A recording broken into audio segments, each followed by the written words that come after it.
3, 2, 1, start. The first contention urged on behalf of the appellants is that Section 7 of the Act is not declaratory of the power of any authority but merely of the consequences of certain acts. The section prohibits the manufacture, for sale, store, or distribution of any adulterated food, any misbranded food, any article of food for the sale of which a license is prescribed except in accordance with the conditions of the license.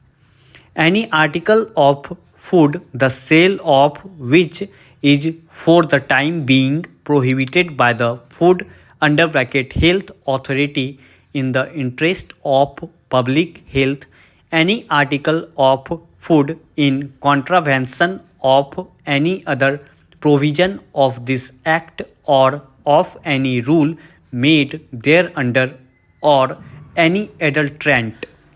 Although Section 2(6) defines as to who is a Food Health Authority, there is no corresponding provision in the Act which delineates the power of the Food Health Authority.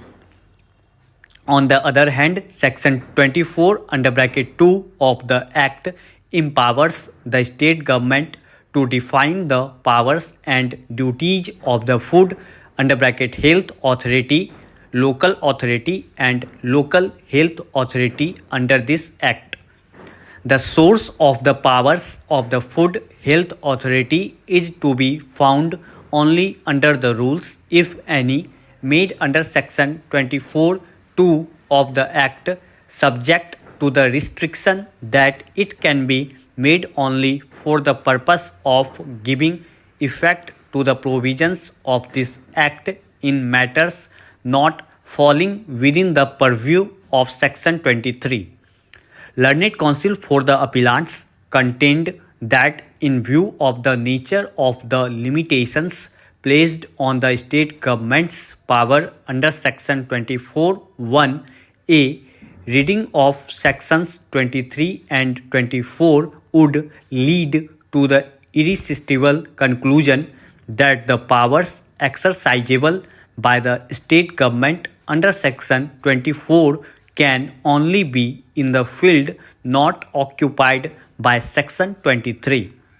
As we have already noticed, Section 23(1)(a)(f) empowers the central government to prescribe rules for prohibiting the sale or defining the conditions of sale of any substance which may be injurious to health when used as food, or restricting in any manner its use as an ingredient in the manufacture of any article of food, or regulating by the issue of licenses the manufacture for sale of any article of food.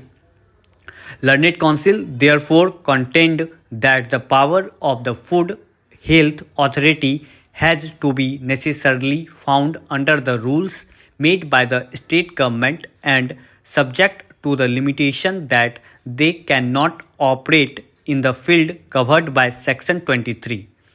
Since Section 23(1)(a)(f) empowers the central government to make rules for prohibition of any substance which may be injurious to health, it is contended that the State Food Health Authority is denuded of such power. There appears to be merit in the contentions of the appellants. Rule 3 of the Maharashtra Prevention of Food Adulteration Rules 1962 and the corresponding rule in the Goa, Daman and Diu Prevention of Food Adulteration Rules 1982 suggest that the power given to the Food Health Authority is only a pro tem power to deal with an emergent situation such as outbreak of any infectious disease which may be due to any article of food. Stop.